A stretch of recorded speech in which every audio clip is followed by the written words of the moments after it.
My name is Mansoor Ali, uh, and we welcome you at today's first lecture, which is related to Introduction to the Immigration Rules. We are based in Manchester.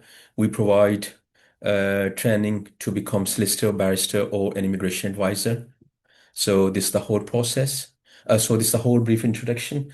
Let's take a start about today's lecture, which is related to Introduction to the Immigration Rules. This is the second lecture related to Immigration Advisor Authority preparation course. So let's take a start today.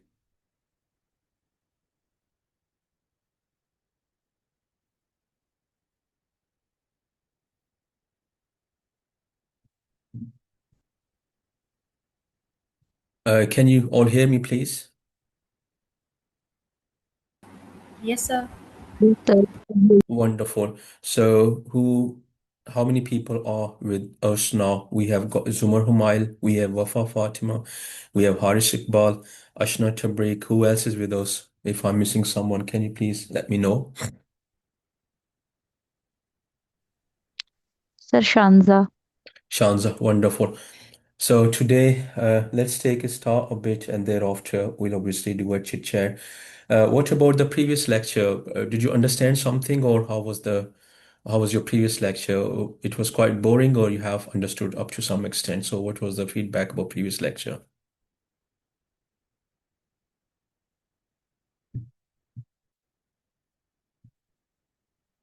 Any, Shanza, anything about previous lecture? Should move forward now. Yes, sir. It was wonderful. Oh, wonderful. Let's move forward now. Today's session is quite important because today I'll tell you uh, what are immigration rules, how you're going to use immigration rules when you do any application, and how you're going to use immigration rules in a line with doing the proper applications. So we'll learn today the structure and framework of immigration rules, core concepts like evidential flexibility, financial requirements, English language criteria, and then how a caseworker normally refuse the application, about mandatory and discretionary grounds, and then we'll go to policies and guidelines, and then we'll discuss about the safeguarding or the legal duty of Home Office toward the children, either they are based in the UK or they are based outside from the UK. So let's take a start about the immigration rules. Uh, you might have heard about the immigration rules that whenever we do any application inside the guidelines, you might have find that Home Office has mentioned the immigration rule, blah, blah, blah, blah. So basically, whenever we do any immigration applications, uh, normally there is an applicability of immigration rules, there is an applicability of guidelines, and uh, all two or three things basically apply at the same time when we go for any fresh application, either any type of application we normally proceed. So this is how the rule works today. I'll tell you how the rule works. So let me take a formal start. Uh,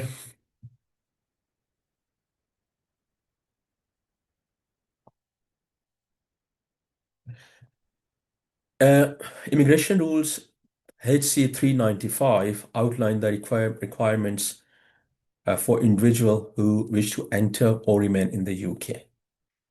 So as the name suggests, HC 395, HC stand for House of Common, and 395 means identifying the specific documents, uh, which is basically formally laid down with the Parliament and also published on gov.uk.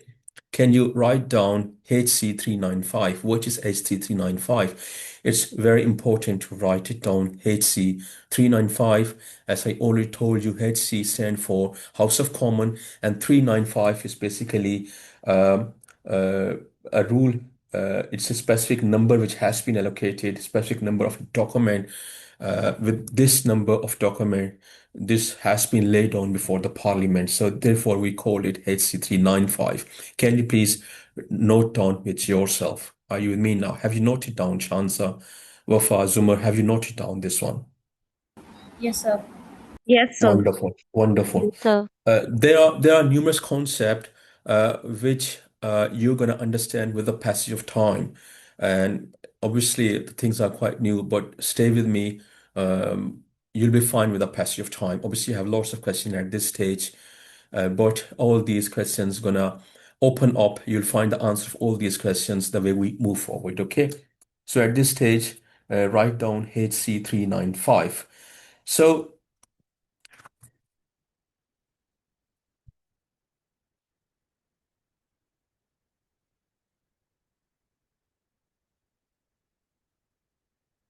now, let's move forward. Very, very important area. What is this important area?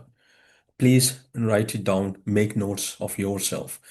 I'll start with an example and thereafter we'll move forward toward the actual lecture because if I do not quote an example, you won't be able to understand uh, the whole of this lecture.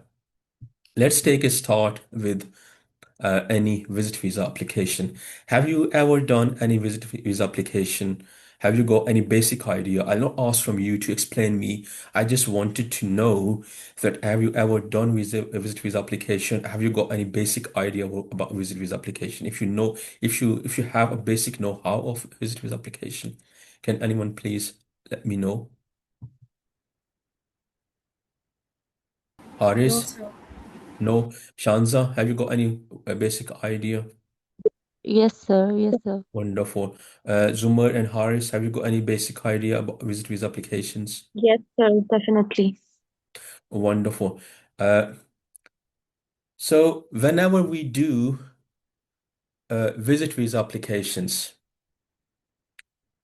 the for most important, not only visit visa application, any type of visa application, either it's a visit visa, either it's a sole representative visa, innovator founder visa, or any type of visa, whenever we take a start, how we practically work, how we determine we have a threshold or we have, I mean, merits of the application, how we determine. The most important thing is we need to see the eligibility requirement. Can you write it down? Eligibility. Then we have to see what is suitability. After foreseeing both of these two things, we straight away jump into validity. If we have answer of these three things with us, then we normally reach a conclusion, then yes, we have merits of this application. Basically, we normally set a threshold or of these three things in order to determine any application.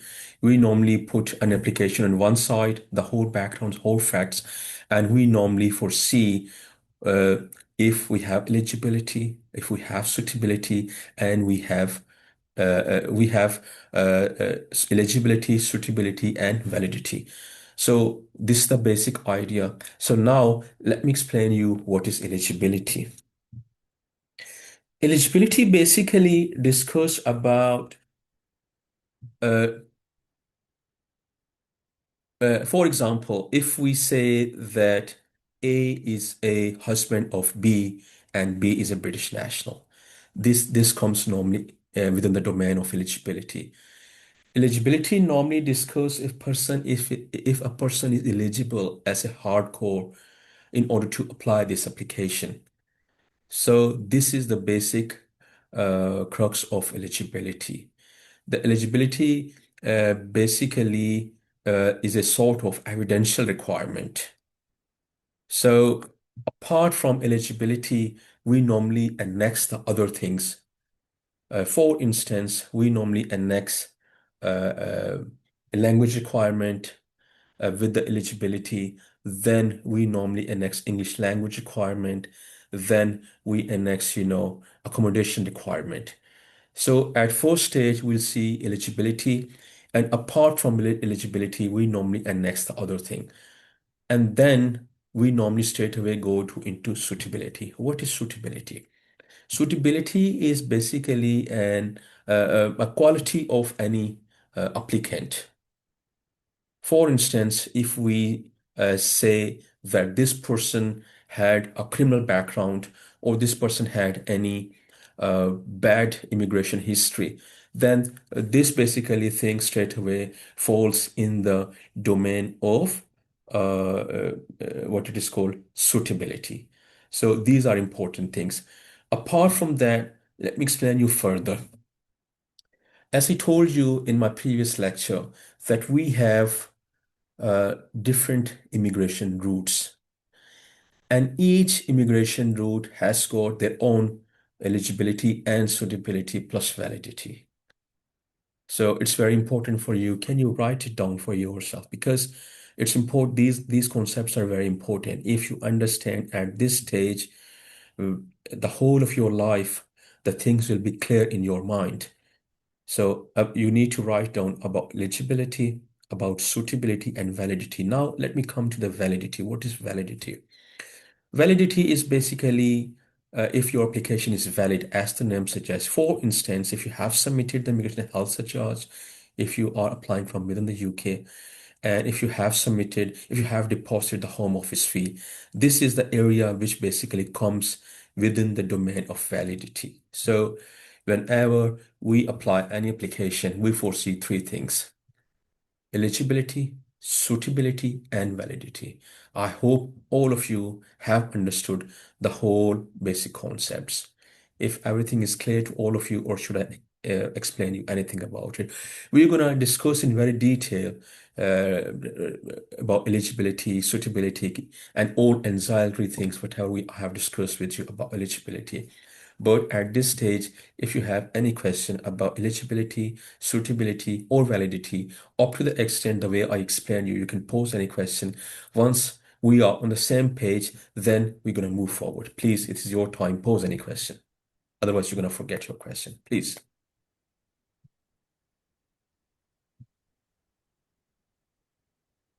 Shanza, any question about eligibility or suitability? No, sir. Everything is clear to you.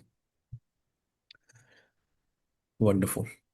Any question from anyone? No, no question. Yes. Now straight away jump to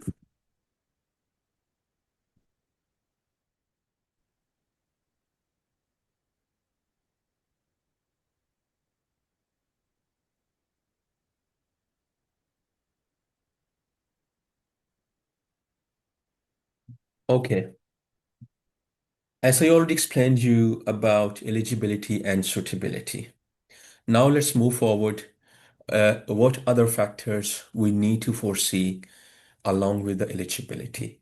As I already told you, that eligibility must be met before an application can be proceed. And there are other things which we normally foresee if we discuss about eligibility. What are those things?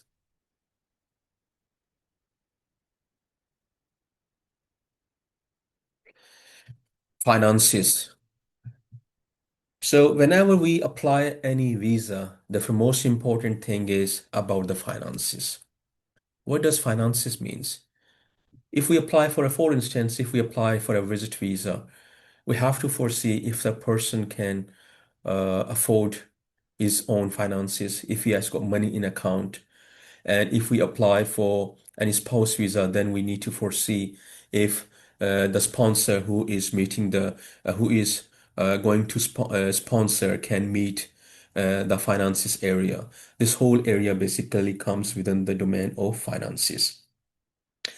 And on top of that, it's very important for you to understand that each immigration route has their own financial criteria of finances, and it must be satisfied. We cannot we cannot as a whole determine that this much finance requirement is this much is a finance requirement in all applications. For instance, if you are applying for a visit visa, you'll have different finances requirement to meet. If you are going to apply for skilled immigration visa, then you'll have a different finances threshold. And if you're going to apply for innovator founder visa, then you'll have a different finances threshold.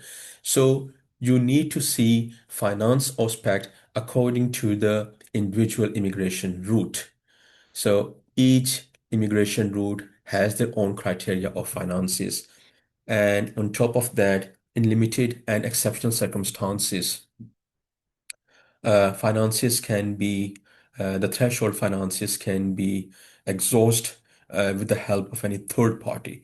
For instance, if you are applying a visit visa, anyone can pay the payments on your behalf. From UK, anyone can sponsor you. And if you are in Pakistan or any UAE country, then straight away someone can sponsor your finances. It's not necessary that you shall be responsible to pay your own finances. Any third party can jump in and can afford these finances. And finally, the applicant must provide the clear evidence of your finances. The whole burden is on you, because if you do not provide a clear evidence of your finances, the Home Office will not straight away refuse your visa application. How you gonna provide, how are you gonna provide proof of finances? Again, it all depends on specific immigration route. For instance, if you are applying for a visit visa, the whole finances, the whole thing gonna be depend on your or your sponsor bank statement. Through the bank statement, the Home Office or the caseworker would determine either you are fulfilling the requirement of finances or otherwise. So let's move forward to the second, accommodation. Now let's move forward about the accommodation.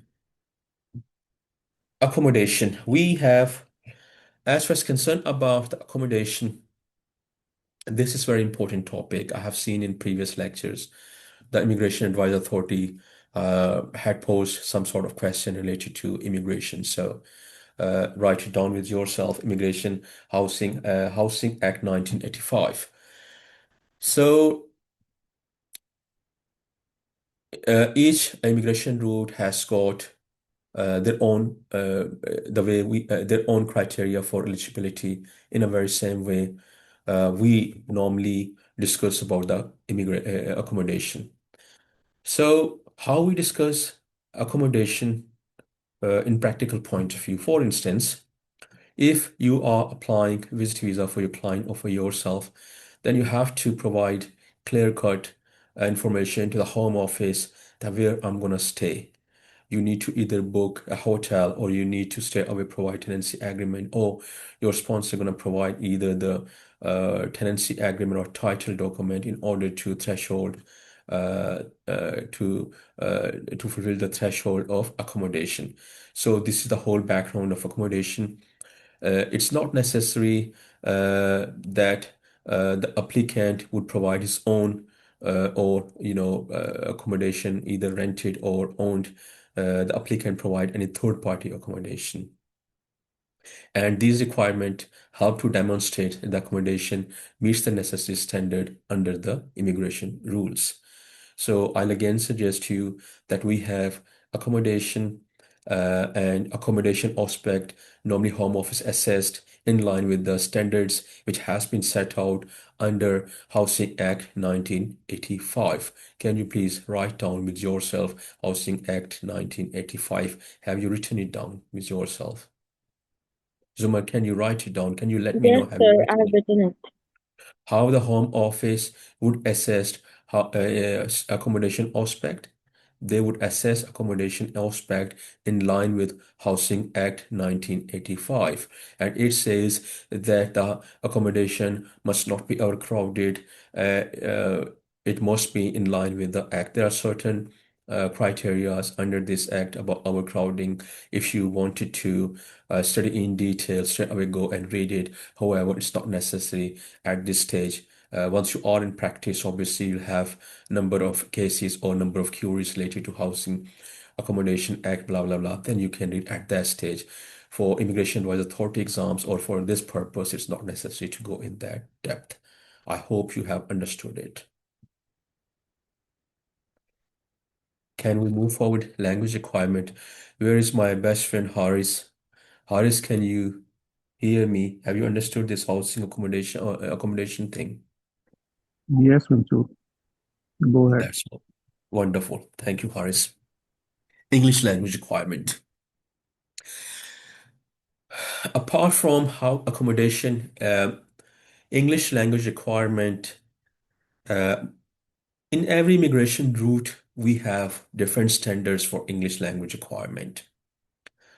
For visit visa purpose, there's no requirement at all that individual can uh, see, speak, or can write down, or can listen or hear the English language requirement. However, as told you, that every immigration route has got their own standards.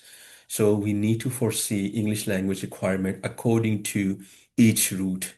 So it's important for you to write it down. The English language requirement is different for every immigration route. For instance, if we apply for spouse visa, then we have different English language requirement and threshold. If we apply for a skilled immigration visa, then we have different English language requirement. And if we apply for any other visa category, then we will have different threshold of English language. However, it's important for you to understand that in certain circumstances, there are exemptions of English language requirement. For instance, if A or B has medical issues and A and B are going to apply for indefinite leave to remain or naturalization, obviously English language requirement is for most important. You cannot apply indefinite leave to remain without English language requirement. Then you can straight away provide your GP notes or the full-fledged medical history, and you can satisfy the Home Office, and you can straight away fall to your client or to yourself within the domain of exemptions. So, as a general rule, English language requirement is necessary. Each immigration route has got their own English language requirement. There are exceptions. What are those exceptions? I already explained you. I hope you understood it. Yes, sir. Wonderful. Now let's move forward to relationship or skills. All immigration routes require an applicant to demonstrate a clear connection to the UK.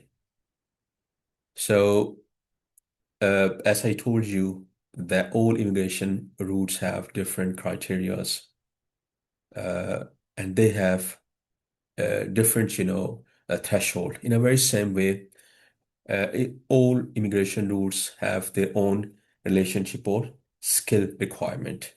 For instance, as part of eligibility criteria, the applicant must provide evidence to support this connection. For example, proof of genuine relationship. When we apply for, if we ask, in what areas you need to apply for proof of genuine relationship, uh, let me quote you an example. If A is a British national and A wanted to apply, A married from Pakistan, and A wanted to apply his wife visa from Pakistan, then A would like to, A has to provide proof that it's a clear link, about relationship. If the relationship is genuine, and if they have employment document, if we apply for skilled immigration, then we need to demonstrate that we have employment documents. And in a very same way, if we apply for student visa, then we need to provide enrollment or confirmation of enrollment. So all these things gonna come to relationship or skill.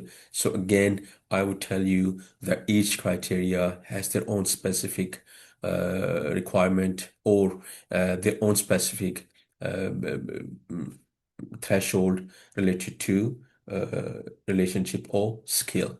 So we cannot say that this relationship requirement gonna be applicable in the other routes, no way at all. So you need to understand in mind that the way we have English language requirement is specific on each criteria, accommodation is specific on each criteria.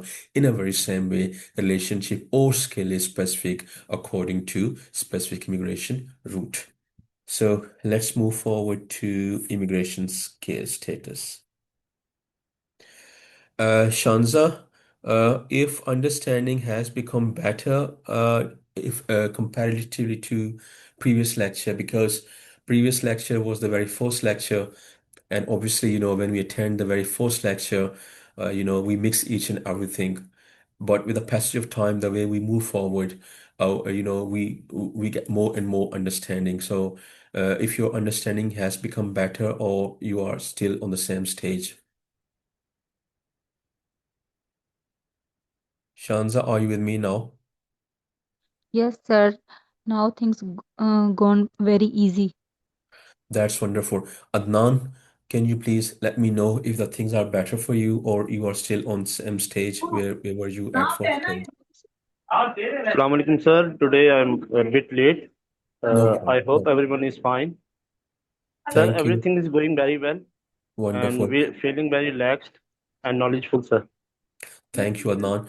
Ashna Tabrik, Yumna, Aisha Jamil, can you please let me know if the things are better for you now? Are you learning Thanks. something? Things are pretty much understandable today as compared to the last lecture. Maybe it was because we are new to this, but it's much better now. That's wonderful. I'm happy because it is Yes, sir. two-way Everything is much exercise. better. Aisha, is it better? Qadir, Yes. are you understanding something? Just tell me yes or no. Yes, sir. That's wonderful. Okay, let's move forward. Immigration status. Immigration status basically refers to the type of permission a person has to stay in the UK, such as limited leave to remain as a partner. Whenever we discuss, you'll come across different terminology while discussing, the things in your whole course. For instance, immigration status. When we discuss immigration status, it is specifically immigration status within the UK. Those people who have, who are within the UK, they have come across number of time, this discussion. What is your immigration status? Immigration status in that point of view means that what is your visa within the UK? So this is the whole crux of immigration status. The rules specify what type of existing immigration status have you got? This is the whole background of immigration status. I hope you understood what is immigration status. Basically, let me explain you again. Immigration status tells you what type of permission a person has got within the UK. This is the whole understanding of immigration status. Are you clear with this immigration status now? Yes, sir. But can I ask a question? Yes, Wafa, go ahead, please. Sir, indefinite leave to remain and limited leave to remain. Are Hmm. these the same thing? Wafa, let me explain you. What does leave to remain mean in general or in a plain English? What does it mean? Sir, to be allowed to remain in UK Yes, legally? yes, yes. Stop here. I'll get an answer from you. And what was the second word? Indefinite leave to Indefinite. remain. What does indefinite means no For a long limitation. time, longer period, No, or long term, shorter? yes. Indefinite means no condition for the long term. Leave to remain means visa for a limited period. This is difference between both of you. Right, sir. Let me explain you, let me elaborate it further. Indefinite leave to remain is like green card in the UK. Indefinite leave to remain is basically a precondition of naturalization. When a person has got indefinite leave to remain, he or she will have full-fledged all benefits, all the rights within the UK. They can claim benefits, they can claim anything. Apart from that, if a person with the indefinite leave to remain gonna stay 2 years outside from the country, then indefinite leave to remain gonna expire. Then they need to apply again, right? The best thing for your client who has got indefinite leave to remain is straight away tell to the client that straight away after indefinite leave to remain, apply for nationalization. What to apply after indefinite leave to remain? Nationalization. What you gonna apply after indefinite leave to remain? Nationalization. Wafa, what you will apply after ILR or indefinite leave to remain? Sir, nationalization. Naturalization, not nationalization, naturalization. Naturalisation. The word is naturalization, not national. It is naturalization, okay?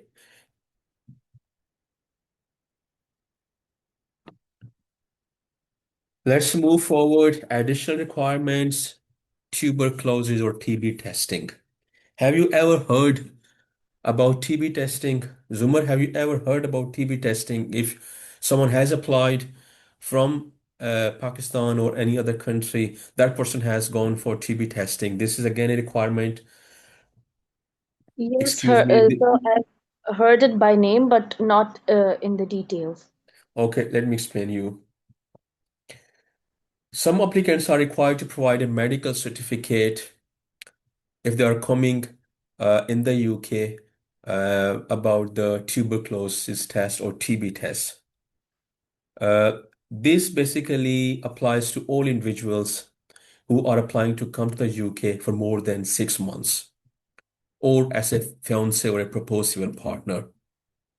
And they will provide a TB test. Why are they going to provide a TB test? Because those countries who have got a problem of TB in the specific countries, that then residents would not expand TB in the UK. Therefore, the Home Office expect the member of those or the national of those countries to get a TB certificate or a TB test in order to prove that they have no issue at all, they have no TB disease.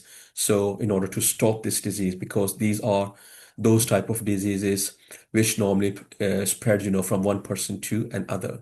So this is the purpose of TB test. And on top of that, the Home Office has basically approved clinics on each countries. And from those clinics, an individual or a client can straight away get TB test. The Home Office will not accept TB tests from all of the doctors. You need to go to the specific approved clinic in order to get this test. You're gonna get the details of these clinics from the gov.uk website, right? Let's move forward.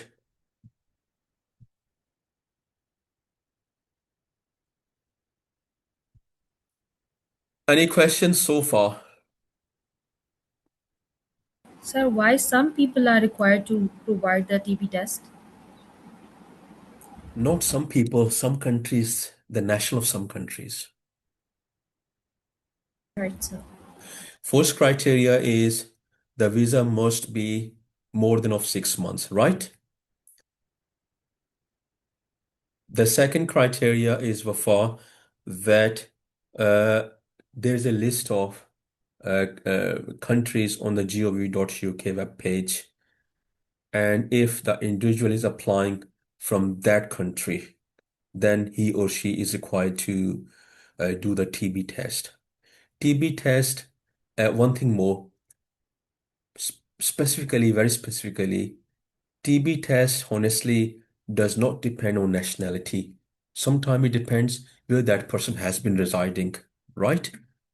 For instance, if a UAE national has spent uh, more than 6 months in a country and that country is within the required list of Home Office, then that individual will be required to do the TB test. So specifically, TB tests in all of the situations wouldn't depend on the nationality of a country. Rather, TB tests would depend on the residency of the country as well. So this is very important. This is very important question in terms of Immigration Advisor Authority exam. Please write it down. They're going to pose a question. They might pose a question. If the TB test depends on nationality or residency, TB test would not always depend on nationality. Sometimes it depends on residency as well. If you're applying a visa and you are not a British national, you are required to get a visa of the UK. Then residency, you have to foresee the residency, not the nationality, right?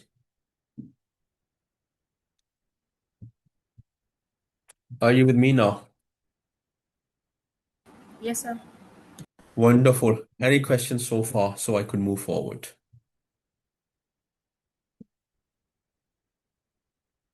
Sir, please say again about the TB test. You said about the important question. May UK border agencies. No problem at all. I'll explain in detail again about TB test. May I know Sir, who is speaking, please? sir, Adnan, sir. Adnan. Adnan, I think, okay, let me explain you. Adnan, whenever we apply a Sir, visa more than 6 months, either for a client or for us, then we are required to get a TB test from those, approved clinics which have been approved. Can someone, have, there are disruptions on the group. Can you please mute all of your mics? Yes, thank you. Uh, Let me explain to you again because there was a disruption. If you are applying a visa for more than 6 months for your client, then you are required to get a TB test for your client. TB test does not depend on the nationality, it depends upon the residency where your client is residing. So this is the whole crux of TB test. The purpose of TB test is because in some countries there is a disease of TB test. In order to control the expansion of that TB test, we would need a certificate of TB test. There is nothing more apart from this what I explained you now. I hope you understood it, Nan. yes, sir. Wonderful. Let's move forward. Evidential flexibility. Uh, Haris, have you ever heard about evidential flexibility?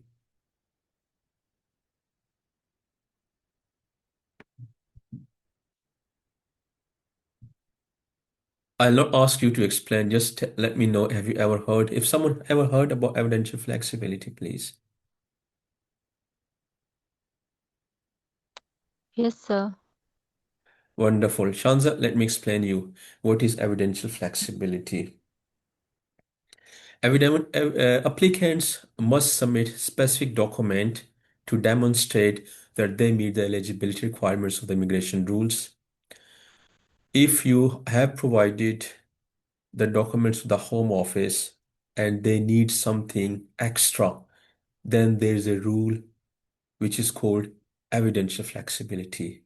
And under evidential flexibility rule, Home Office should ask you to provide that document instead of refusing the whole full-fledged application. So this is evidential flexibility. Should I explain you again or it is clear to all of you? Yes, sir, please. Again. It is clear. Sir, For can you instance, please repeat it? Sorry? Sir, repeat it, please. Okay, who is speaking? Sir, Wafa. Wafa. If you have submitted an application of your client to the Home Office and all requirements were complete, apart from one bank statement, then it is not fair with you or with your client on the part Home Office to refuse this application as a full-fledged. Then we have this rule. This is called evidential flexibility. The Home Office should ask from you to provide that specific bank statement.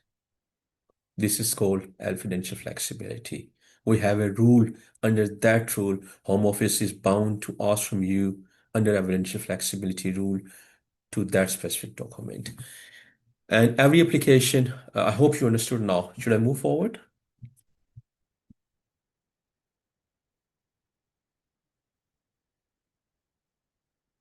Yumna, should I move forward now?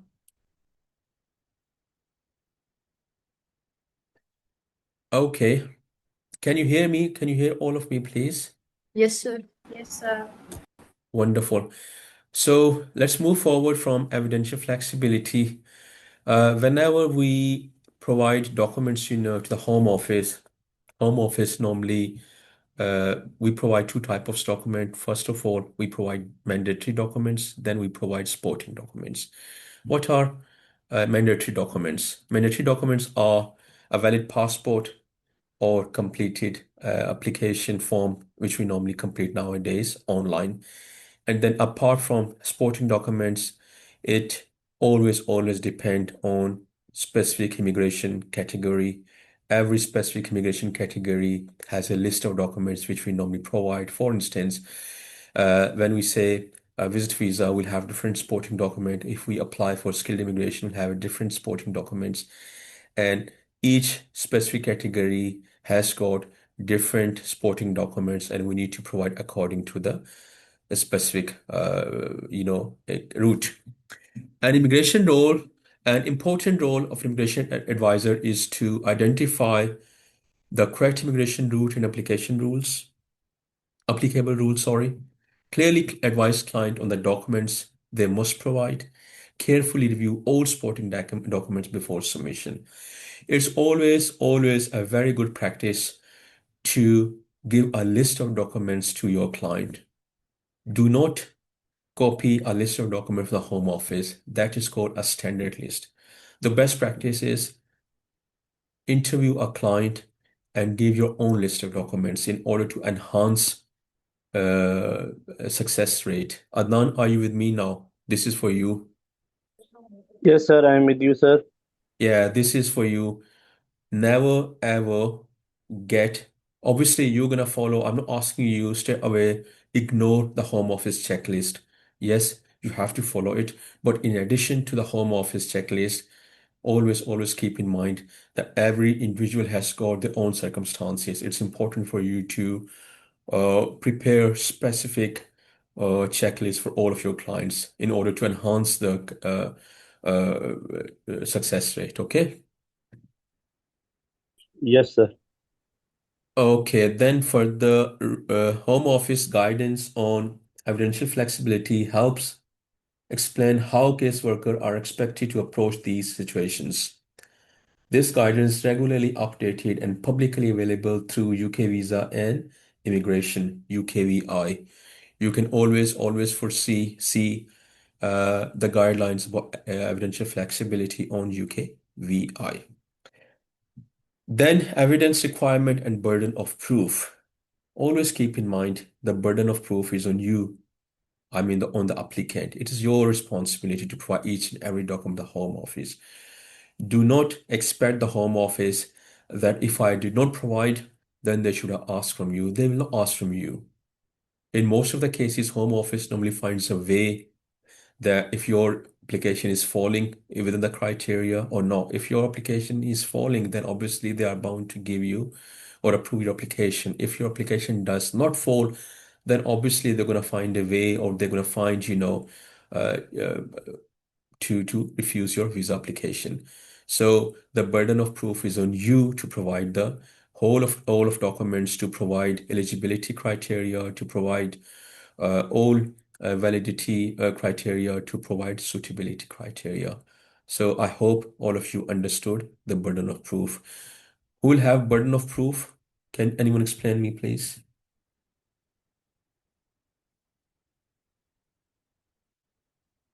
The burden of proof will be Applicant. on On the applicant or the who's the person who is wonderful. applicant? I appreciate it. Who is speaking, please?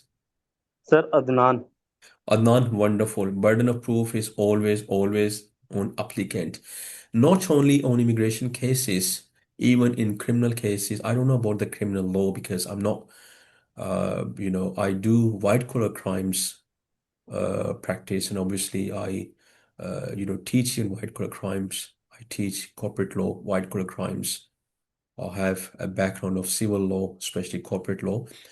But in all civil law cases, the burden of proof is on the applicant, right? So in immigration law cases, the burden of proof is again on the applicant. So handling missing or incomplete information. As I told you, when assessing an application, if it appears that evidence is missing, incomplete, or unclear, the decision maker will normally provide the opportunity to the applicant to provide that information. For example, this may include contacting the applicant where evidence appears to be missing but is likely to be readily available. If the Home Office caseworkers see that everything is available and there are highly chances that that small further evidence is missing, then obviously they're going to ask from you, requesting that clarification where supporting documents are incomplete or lack essential details, seeking additional information from you. Then in those situations, they're going to ask from you to provide those incomplete evidences. And under what rule they're going to ask? They're going to ask from you under flexibility of evidence rules. Any question? This so far, what are we discussed were related to eligibility. Apart from discussing eligibility, we discussed so far that each immigration route has got their own eligibility criteria.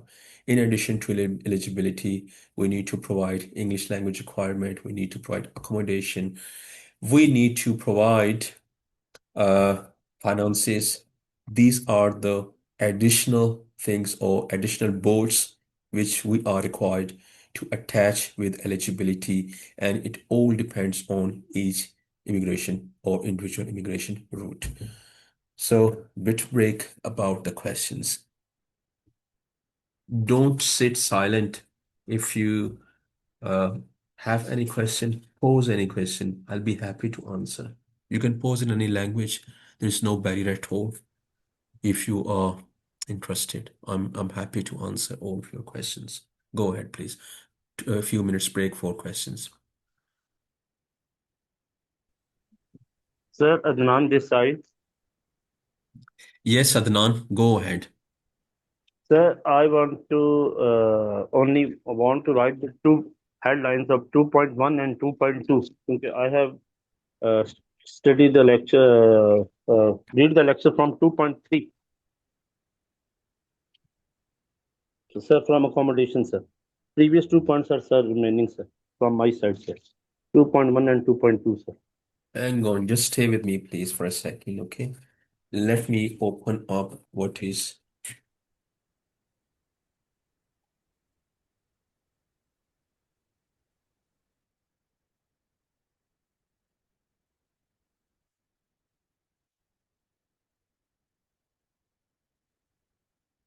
So 2.2 is about finances, isn't it?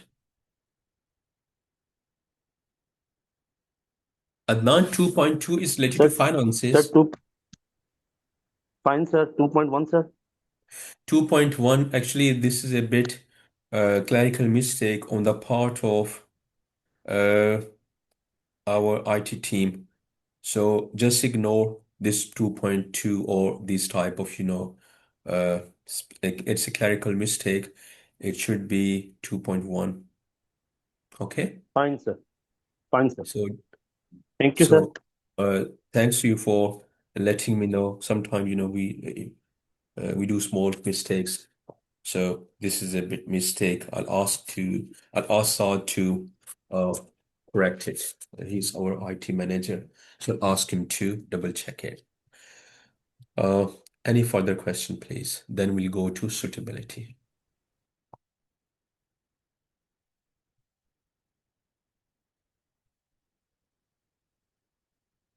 Zumar, any question? Jumna, Aris, Ashna Tabrik, pose any question. Don't sleep here. If you don't pose any question, then I'll pose questions from you. Any question? No question? No, sir. Wonderful. Apart from, okay, let me.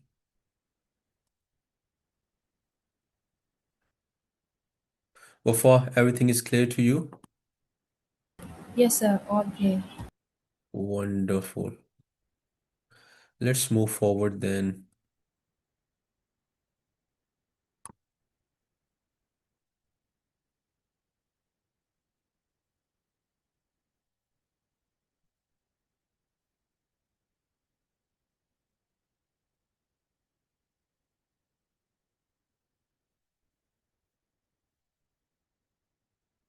Okay, let's move forward to suitability. Suitability requirement is basically related to the conduct of an individual. Can you write it down with yourself? It's important. I already explained you, but it's important for you to write it down. Suitability requirement is related to personal conduct. It is related to Personal Personal conduct. conduct. personal conduct, behavior, uh, immigrant criminal history, or these type of things. Okay. Suitability requirement is related to personal conduct, behavior, criminal history. These things are related to suitability requirement. For instance, if person A applied for any type of visa and that person had criminal history or he or she has breached previously any immigration law condition, then those things gonna come under the suitability requirement. Okay.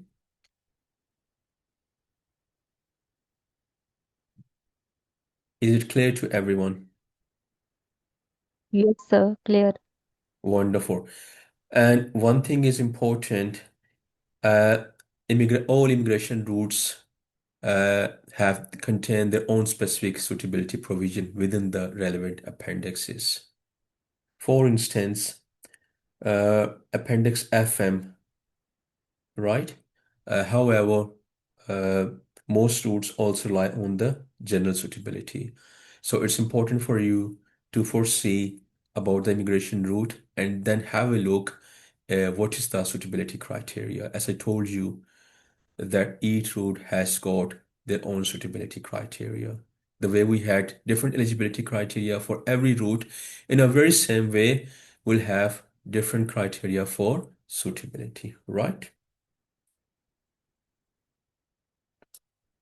Apart from that, although a specific route has got their own suitability criteria, the elements of general ground of refusal, which have been explained in part 9, will usually apply in addition. Can you write it down? Part 9. Have you written down part 9? Part 9 is related to grounds for refusal, which are set out in part 9 of the immigration rule. What is part 9? Can you write it down and can you read for me what is part 9? Adnan, what is part 9? Sir, the part 9 of the immigration rule for grounds of refusal, sir. For ground of refusal. Very good. You can read down from your own slide, which I've opened up. Can you see your own slide, a PowerPoint slide, Yes, which I've sir. opened up? Okay. You can read from here. It's not necessary you're gonna tell by yourself. The things are new, but yes, very good. Part 9 is basically grounds for refusal, which are set out in part 9 of the immigration rules. As I told you, the things gonna open up with the passage of time before you, not at this stage. So be patient. Stick with us, okay? Now Fine, sir. let's move forward. Scope and application of part 9. The grounds of refusal set out in part 9 generally apply to all applications made under the immigration rules unless a specific exemption is stated, right? So if there's a specific exemption, then that will be applicable. Otherwise, we'll foresee part 9. What is part 9? Part 9 is basically, part 9 includes the general grounds of refusal. Who gonna use this part 9? The Home Office, Very good. Who has told me?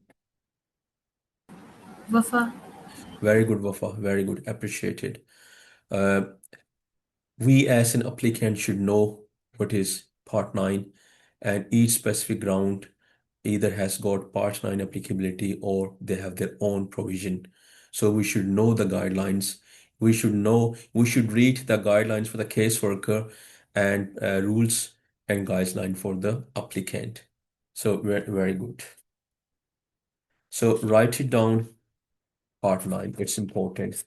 The Immigration Advice Authority may ask this question: what is part 9? Okay. Further, we'll provide you uh, a detailed recording plus soft form lecture. You can read it down. Okay. Mandatory and discretionary grounds. Obviously, you are aware now about the terminology which we normally use within the ground of refusal. Now let's move forward. Mandatory and discretionary grounds. A mandatory ground is one where refusal is required by the rules. So who gonna use again mandatory and discretionary grounds when refusing your application? Wafa, don't tell me. Can someone else please tell me? Zumar, Humail, Shanza, Adnan Khan, can you please Home tell me? Office. Very good. Who told me about it? Ashna. Ashna, very good. Appreciated. What are mandatory ground of refusals?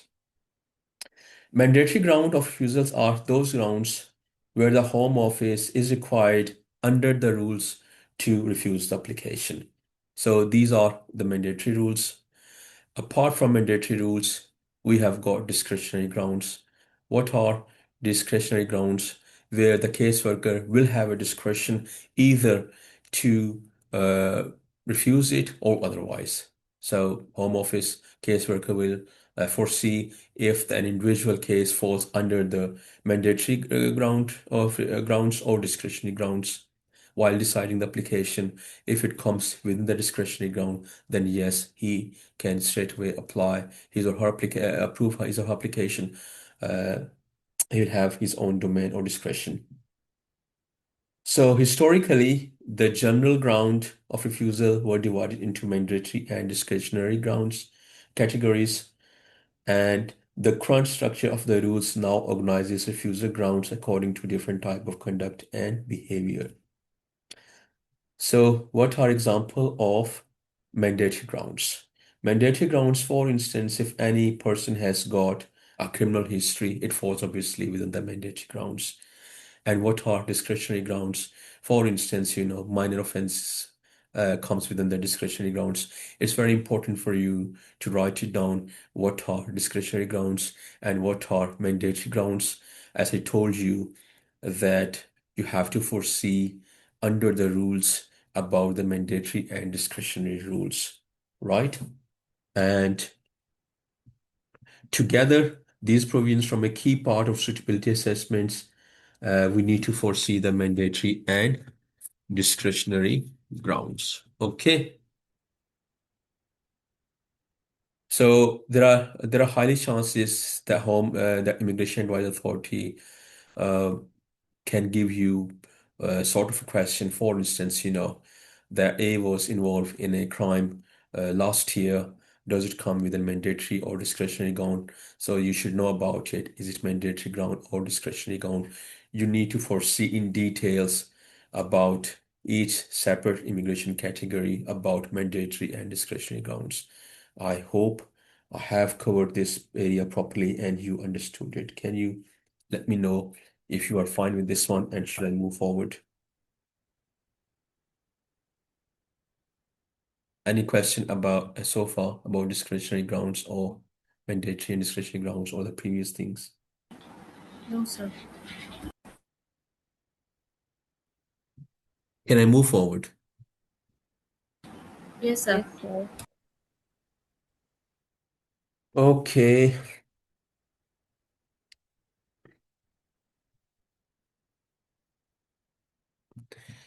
Cancellation of entry clearance and permission to enter.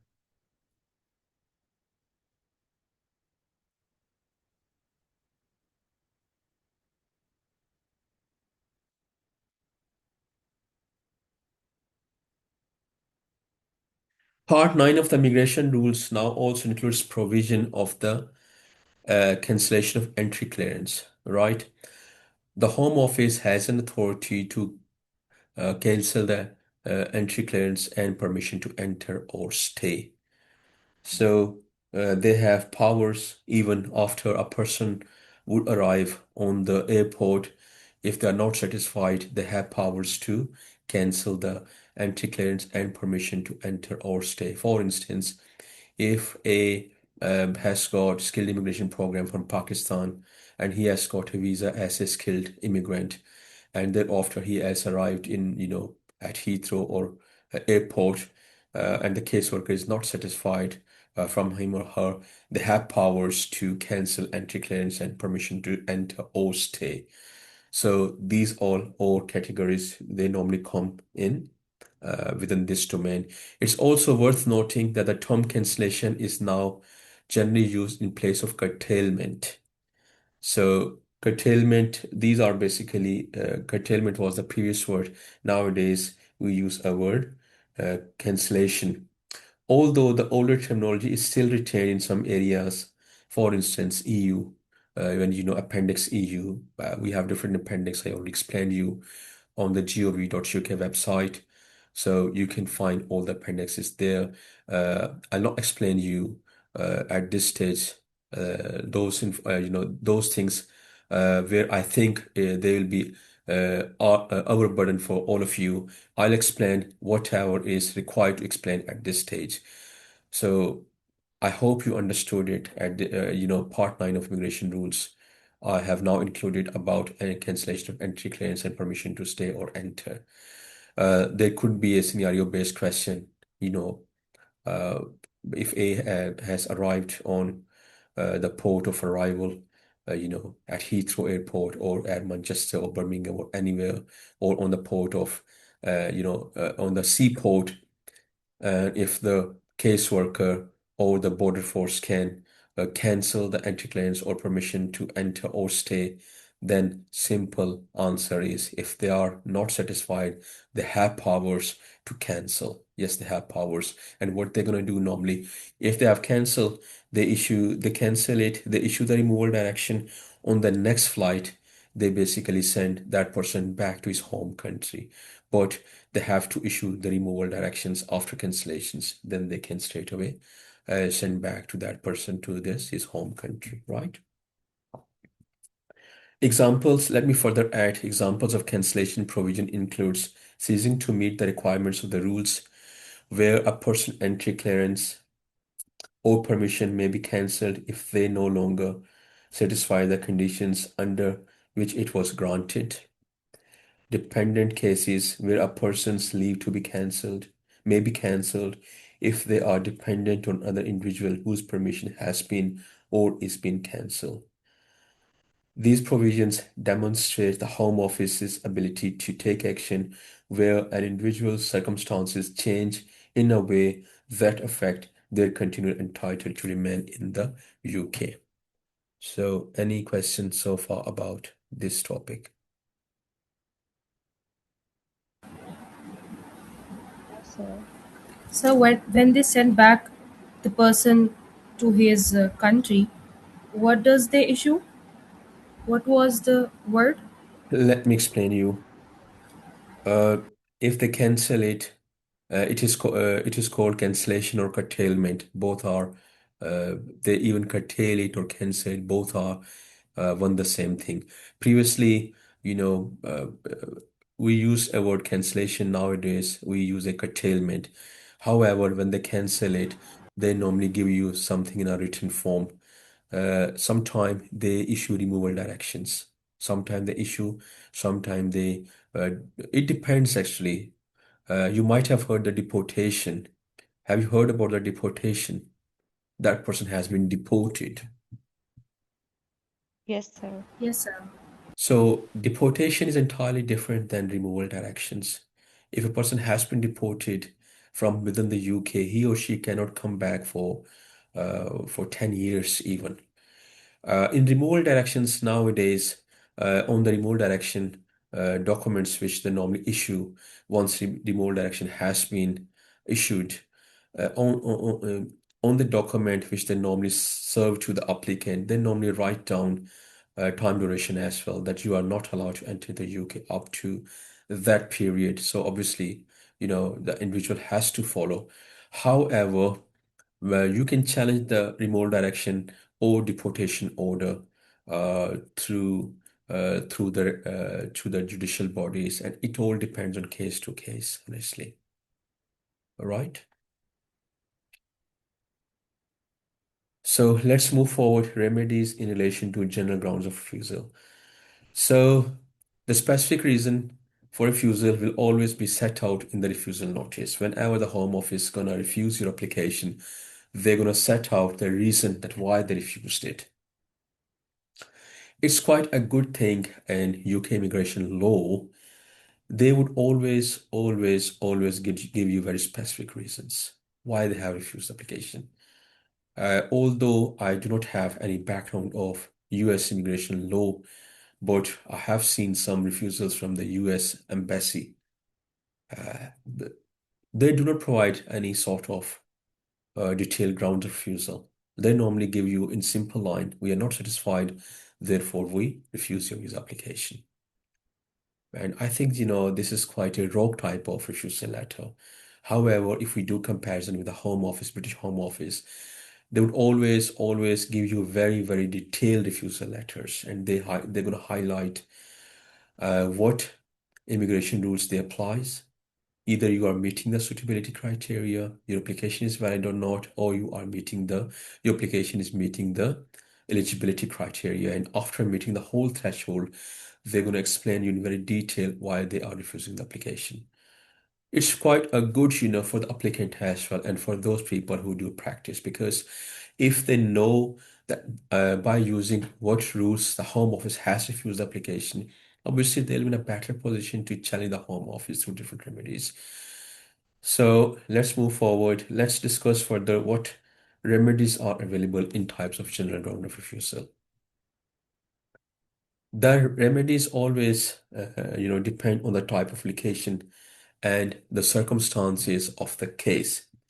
An applicant may have access to different remedies. These may include a right of an appeal, particularly where human rights considerations are involved. Let me explain you further. In all of your refusals, the remedies will not come in the form of appeal. Sometimes the remedy is going to come in the form of administrative review. Sometimes there's no remedy available. Then you have to go in judicial review. In England, we have a remedy which is called judicial review. Can you write it down with yourself, please? It is called JR as well, judicial review. JR is basically like when we file a writ petition in some countries. For instance, in Pakistan, we file writ petition in High Court in a very same way we file judicial review in the UK.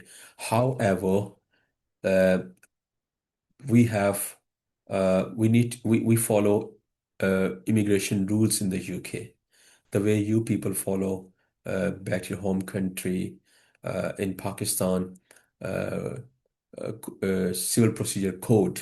In a very same way, we have civil immigration rules for judicial review. So both are same. Obviously, the statutes are different in both the countries, right?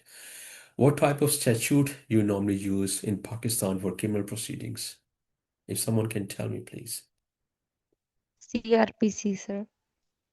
Okay. And And what is PPC. CPC? Who who Uh, who who told me CPC? Sanza? PPC Pakistan Penal Code PPC Pakistan Penal Code. And what is and CRPC, by the way? Procedure of Yeah.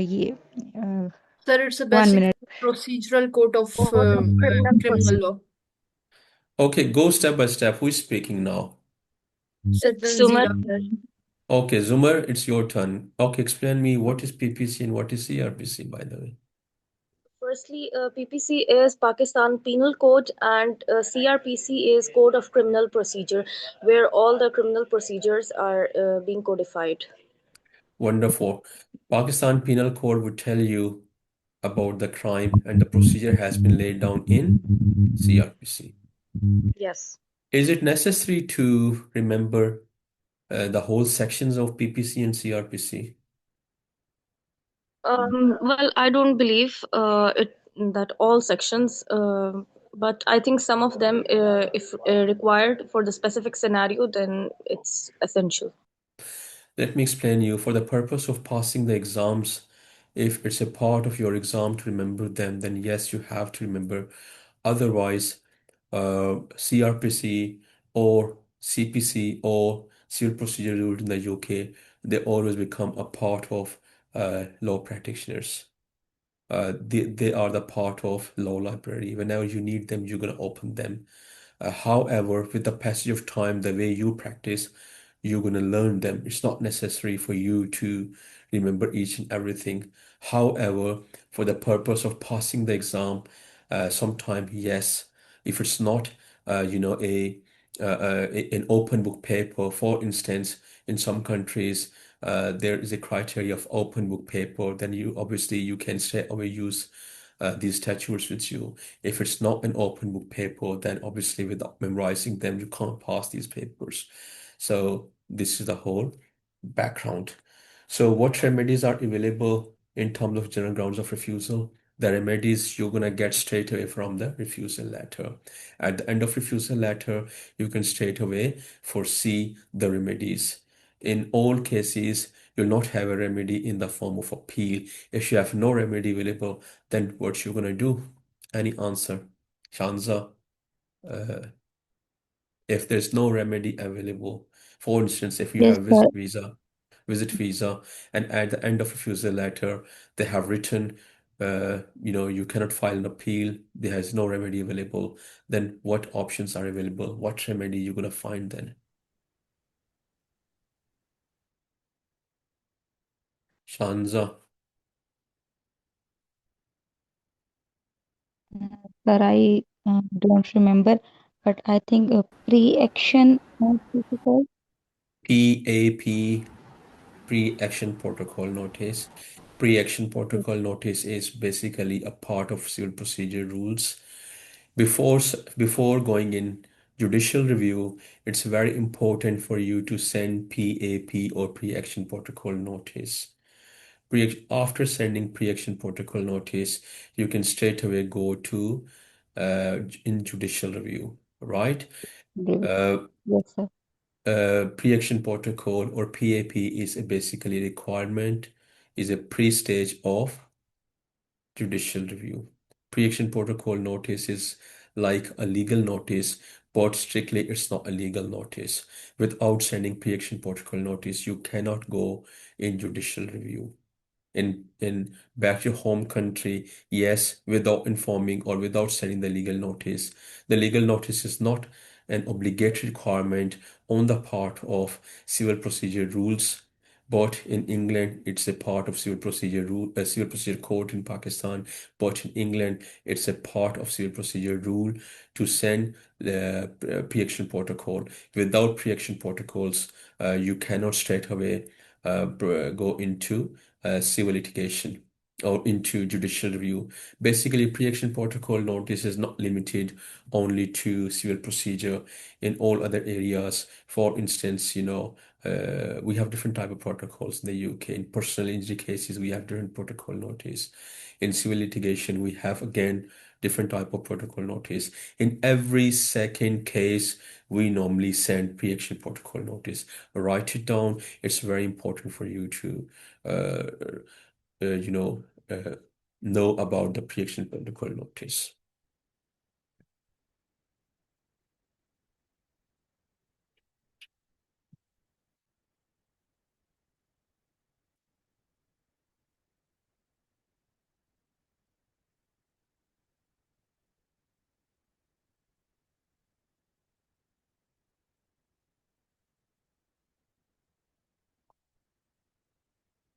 An important principle which you need to write down with yourself. Alvi versus Secretary of State, the Home Department. Can you write it down? Alvi versus Secretary of State for the Home Office Department. This is very important for your practical point of view and for your own point of view. Can you write it down? Alvi decision. Alvi versus Secretary of State for the Home Department.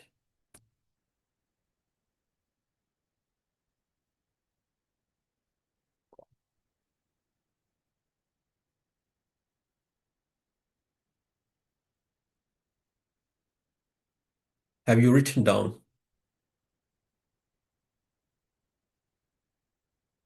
Zumar, Tanzila, Yes, Shanza, can you please tell yes, me, sir. Yeah. have you Yes, Yes, written sir. sir. down with yourself Alvi versus Secretary of State for the Home Department?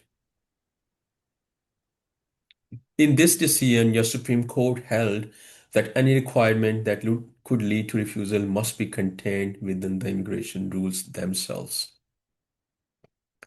What is the importance of this rule?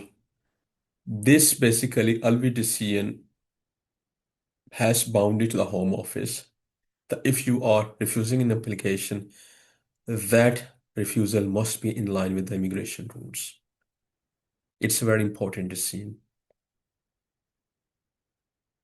What is the importance of Alvi decision? Can someone explain me if someone has understood it? Shanza, go ahead, please. Sir, please explain it again. No problem. Have you written Alvi versus Secretary of State, the Home Department? Yes, sir. Alvi versus Secretary of State, the Home Department, basically a decision of the Supreme Court, and it says if the Home Office caseworker wanted to refuse any application, that refusal must be in line with the immigration rules themselves.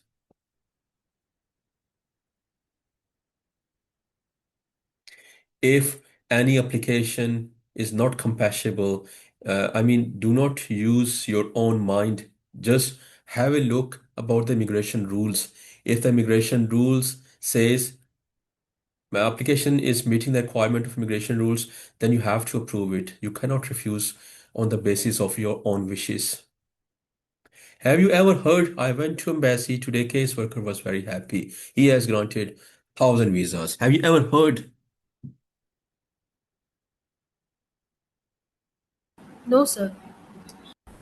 I have heard a number of times because I have been, obviously with the immigrants, with the students from different countries, you know, not only from Pakistan. So the, the visa or entry clearance or further leave to remain would always not depend on the moods of any individual. They always depend on the rules. Okay? Yes, sir. So what is Alvi decision? Shanza, is it clear? Yes, sir. Home Office What is Alvi refused decision? in line with the immigration rules. The refusal must be in line of immigration rules. Apart from the immigration rules, what else we have got? We have got guidelines for the caseworker. Okay? Understand, Right, sir. sir. Wonderful. Okay, let's move forward. Statutory duty to safeguard children. A very important concept. The Home Office has a statutory duty to safeguard the children who are involved in the applications if they are within the UK or outside from the UK. For instance, A has applied a visa for the whole of his family. They have granted a visa of all of family, but they refused a visa of one person, and that was a child. Then in that situation, you need to inform to the Home Office that you owe a duty, statutory duty to safeguard the children. You need to foresee this issue. Can you write it down? Statutory duty to safeguard the children. And this obligation is established under Section 55 of the Borders, Citizenship and Immigration Act 2099. The Home Office has powers to foresee the statutory duty to safeguard the children, not only in immigration law cases, even family law cases, they have a statutory duty. I have seen a number of cases where husband and wife had a fight and social services jumped in. They have taken over the children. Why? Because under Section 55 of the Border Citizenship and Immigration Act 2009, they had statutory duty to safeguard the children, and they have taken over. Obviously, uh, they had a duty of care. The government had a duty of care toward the children, right? Although the statutory duty specifically applies to children who are in the UK, the underlying principle of prioritizing the best interest of a child is broader in practice. It should be considered in all relevant immigration decisions, regardless of location, and must be carefully considered into account by both immigration advisors and the Home Office when assessing applications where there's an involvement of children. Any further question, please pose, then we'll have a bit chit chat and discussion, especially from those people who did not speak so far and who are hiding themselves. Okay, just hiding is not a proper word. Proper word should be something else. We should choose a proper word for our, students and colleagues. Okay, who did not speak so far? Yumna has spoken. Ashna was active. Adnan was active. Wafa was active.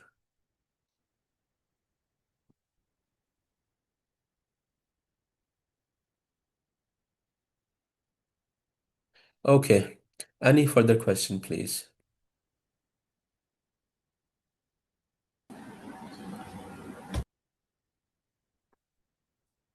Go ahead, please. And I think there is nothing else which I'm going to explain you in today's lecture. This session is for posing any question. You can pose any question, and thereafter we'll do a bit informal discussion, and thereafter we're gonna finish. Any question? Go ahead, please. This is your time now.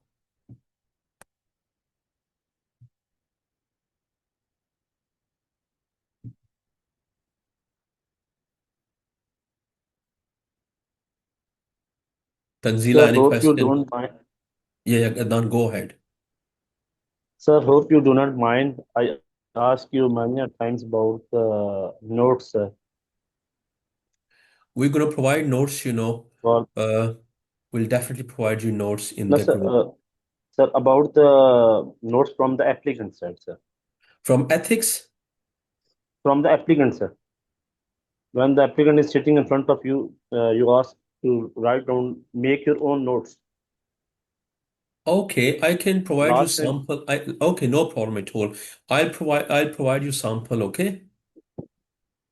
sir, sir. We'll Thank you, share sir. samples. If I actually I'm quite busy. If I'm a bit busy, just remind me and I'll ask my team to share with you. We'll provide you. Fine, sir. Anything further? Sir, I want to ask one question. Who is speaking, please? Tanzila, sir. Tanzila, go ahead and just pose the question, whatever you want. Sir, I want to ask, like, sir, how we are going to get these recordings? Because, like, we get the instructions that at the last of the lecture we are going to you guys are going to provide us the lecture. So, are we getting these recordings? Let me explain you, Tanzila. As far as concerned about the last lecture, if you go on our YouTube channel, you're gonna find it.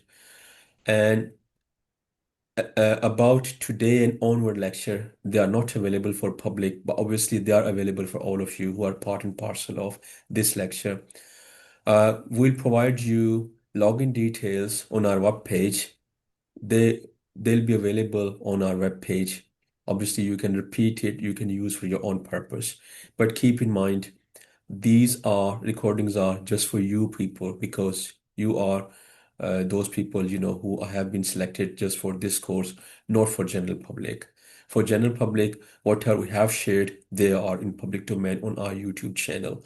As far as concerned about the last lecture, if you go on Qualify Me Legal on YouTube channel, you're gonna find the last lecture. But today's lecture, we're gonna share with you on our web page.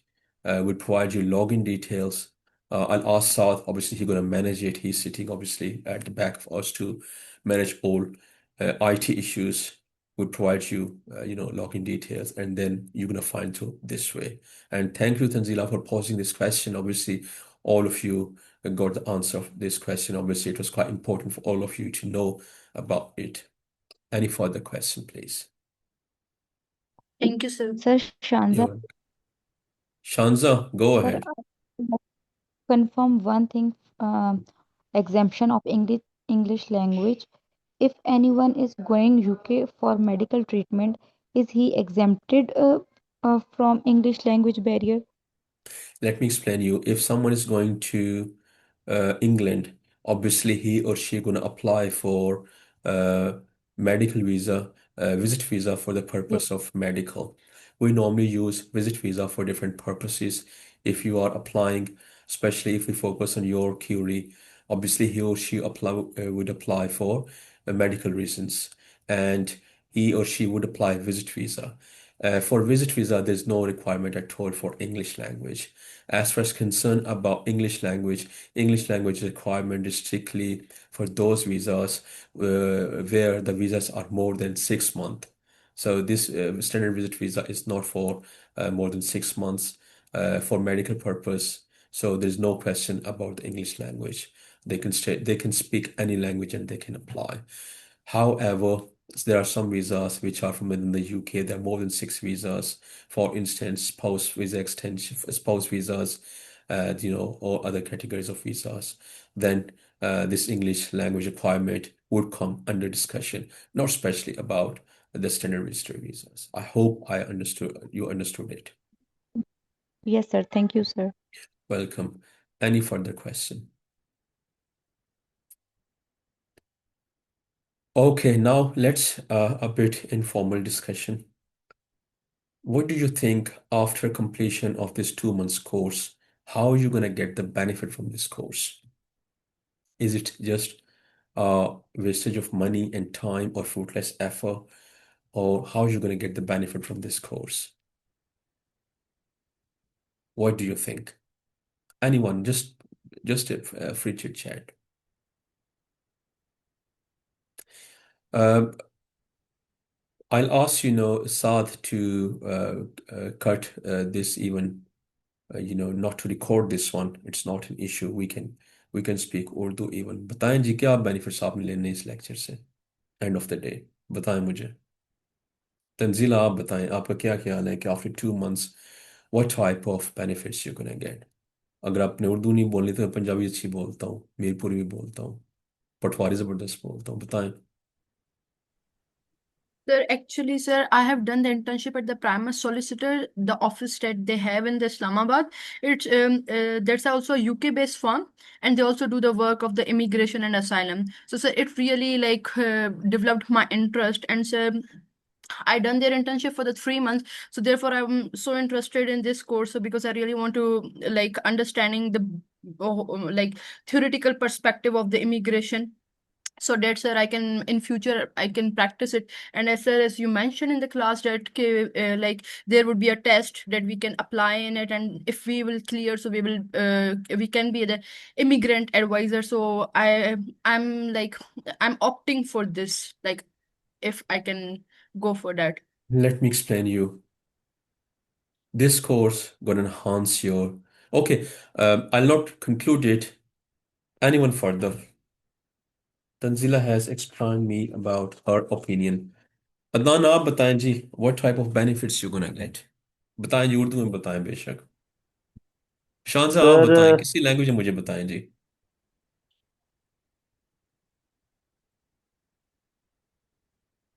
Adnan go ahead please जी sir, एक तो बड़ा शुक्रिया आपने पहले जैसे बताया कि आपने हमें इस चीज़ के लिए एक्सेप्ट किया कि हम ये कोर्स कर सकें, और आपके तवसल से सर अल्लाह हमें कामयाब भी करे और हमें नॉलेज भी मिले सर।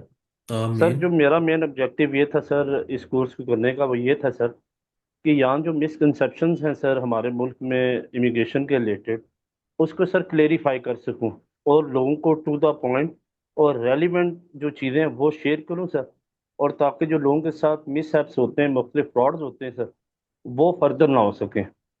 और सर उसका सर अल्लाह ताला आपको भी अजर दे सर, जब हम किसी को थैंक यू। गाइड करेंगे लॉ के मुताबिक, तो सर फर्दर फिर उससे सर हमारे मुल्क का भी इंप्रेशन एक अच्छा पड़ेगा।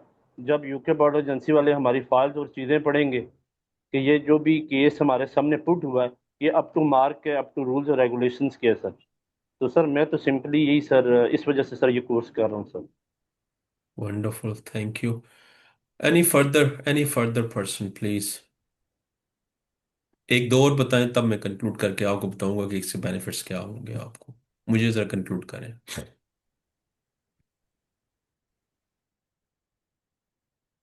Shanza, you are sleeping now, go ahead. बताएं मुझे, उर्दू में बताएं, क्या करना है आपने इसको करके, क्यों कर रही हैं आप, what benefits you gonna get end of the day. Sir इससे एक तो ये है कि पहले तो मुझे इमिग्रेशन के बारे में कोई नॉलेज नहीं थी, लेकिन अब मैंने जो थोड़ा सा काम किया है तो इस कोर्स से मुझे उसको अंडरस्टैंड करने में और वो वाला काम सारा इमिग्रेशन का करने में मुझे बहुत आसानी हो रही है। क्योंकि वैसे तो मुझे कोई काफ़ी ज़्यादा ऐसी टर्मिनोलॉजीज थी जो मुझे बिल्कुल समझ नहीं आ रही थी, लेकिन अभी ये करने से मेरे कॉन्सेप्ट्स क्लियर हो रहे हैं। और इसके बाद अगर मैं किसी भी लॉ फर्म के साथ काम करती हूँ तो मुझे इतनी नॉलेज है कि मुझे बेसिक सारी चीज़ें मैं अंडरस्टैंड कर सकती हूँ। वंडरफुल। अच्छा जी, वफा आप बोलें जी, क्या करेंगे इसके बाद? मैं कंक्लूड करूंगा, I not waste too much time of you. So first of all, I love to seek new knowledge. Wonderful, go ahead. That is very just like there's not practice in Pakistan regarding civil. Sorry, sir. पा, गो So ahead please. basically, it would help me to.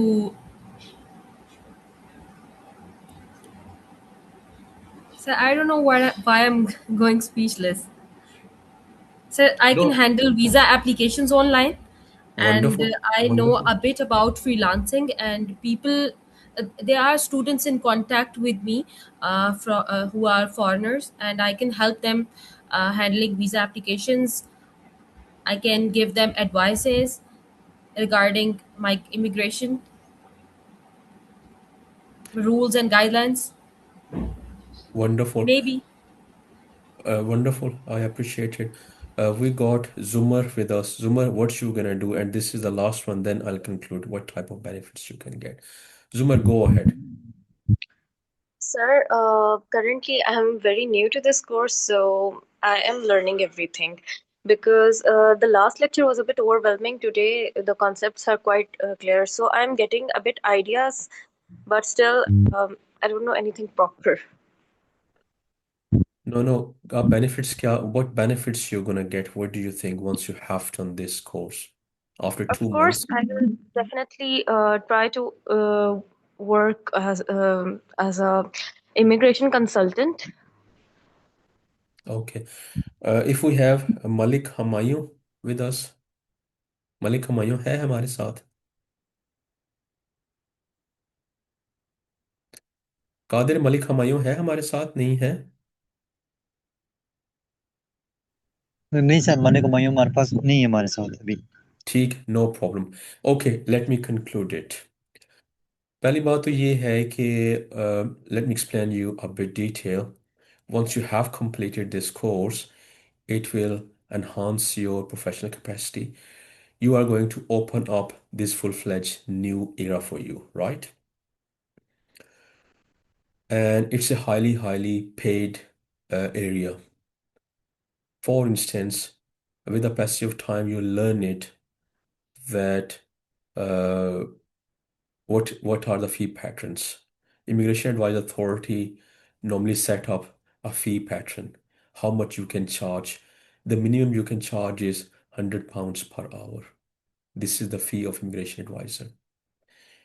And on top of that, if you are doing practice from outside the country, obviously you will not follow the Immigration Advisor Authority pattern. You'll follow your own pattern. Obviously, you'll have your own set of criteria to charge according to the situation of a client or whatever. You have got the criteria within your own law firm. Secondly, the world has become globalized now. There are lots of law firms in Pakistan and within the UK even who are outsourcing. So you can straight away get a job in international law firm, and these jobs are quite highly paid jobs. You can straight away apply to British Embassy jobs. Even I have got some, students who have reached out to the caseworker in the Home Office. I have been in, this profession for the last about 20 to 25 years now. So even on the basis of immigration law, you know, uh, we have immigration law topic under discussion in Parliament. Even the big parties decide their fate. Even the election of prime minister sometimes depends on not the full-fledged, obviously, with other things, but obviously, immigrants always play a very important role in any country. So apart from knowledge, you are going to open up a full-fledged area. It's going to boost your future prospects. Either you do your own practice as an immigration advisor, or you're going to do a practice, you're going to find a job somewhere. So it's going to boost your whole, spectrum. You'll be more confident to do the application. And on top of giving benefits to yourself, you're going to give benefit to the whole society end of the day. So these are the good things. You'll not feel after, some time that, I have no other option except to go to civil courts or the criminal lawyer to do the internship or to do my own practice, or, you know, uh, you'll have this one option. Apart from that, we'll deliver a lecture about corporate law, white collar crimes. I'm trying my level best to enhance the professional capacities of those people who are new in the profession, and they should know that there are a number of other areas apart from the uh, civil and criminal law. Because if I specifically focus about Pakistan, excuse me, uh, mm, the profession is going toward the orthodoxism. People are thinking, what I'm gonna do once I have completed my law degree. You should know straight away what you should do. There are a number of options available. There will be a number of options available for you, but end of the day, it's up to you to trace out what are those options available. Thereafter, you're gonna get success. Otherwise, it's otherwise how it works. Uh, first years are quite important in the life of, obviously, law professionals. So these are important for you. These areas are quite important for you to understand. Anyways, Tanzila, it's your time now. Raise a question. You have raised a hand now. Sir, I want to ask, like, can you please guide us about the whole roadmap regarding the immigration advisor? Okay, I'll guide you. We have already explained, Tanzila. If you go on our YouTube channel, it's not as such a thing, which I'll explain you in few words. Let me explain you. We have Immigration Advisor Authority in the UK, who is responsible to regulate the immigration advisors. They normally, after this course, you'll be able to sit in on their online exams. And if you have passed the A-level exams, you can say you'll be qualified immigration advisor.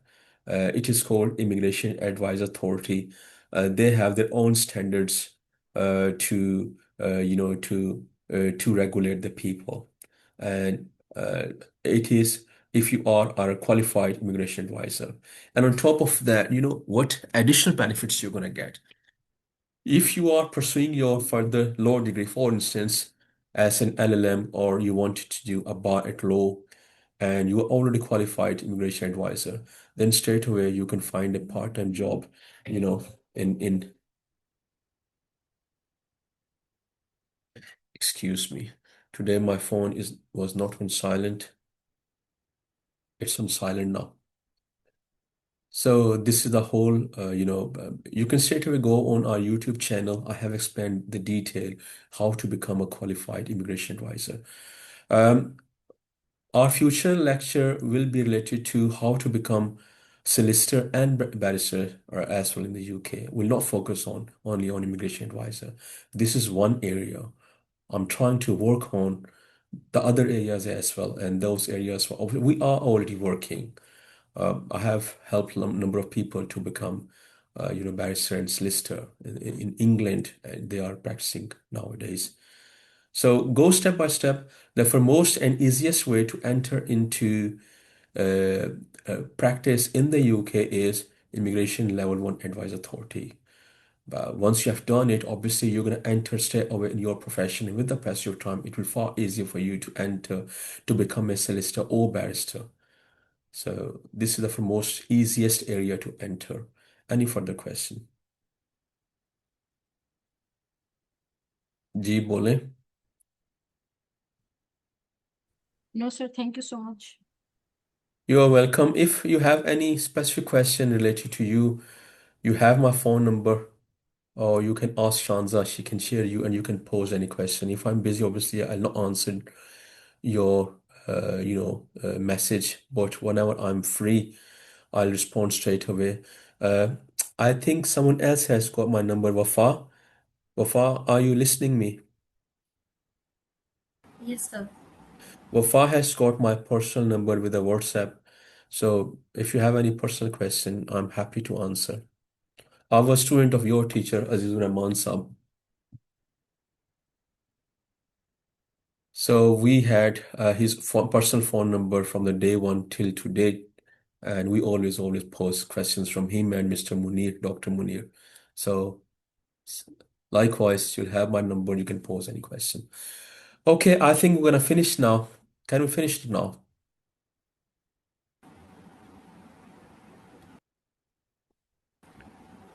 Okay, Definitely, sir. guys, enjoy your rest of the weekend. Today is Saturday. Tomorrow is Friday. We have off in England on Monday. We have public holiday. So you can enjoy yourself according to your own personal situation and origin or according to geography. Okay, Khuda Hafiz. Take care for yourself. Bye.